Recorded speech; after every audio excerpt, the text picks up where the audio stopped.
pagtutulungan ni King Caralipio at Kurt Rayson, nakuha ng back-to-back defending champion na Letran Knights ang unang pwesto sa Final Four ng NCAA Season 98 Men's Basketball Tournament. Sa larong isinagawa sa Phil Oil Eco Oil Center sa San Juan City noong Sabado, nagtala ng 16 at 14 points ang dalawa upang manguna ang Knights sa panalo laban sa EAC Generals 84-77. Kahapon, nakuha na rin ng LPU Pirates ang pangalawang pwesto sa Final Four matapos manalo ang laban sa San Sebastian Stags 73-65.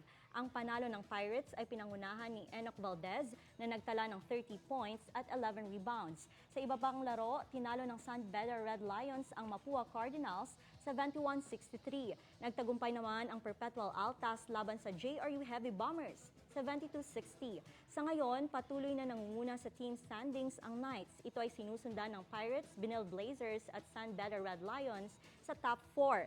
Eliminated naman sa Final Four contention ang Perpetual Altas, JRU Heavy Bombers, Arellano Chiefs, Mapua Cardinals at EAC Generals.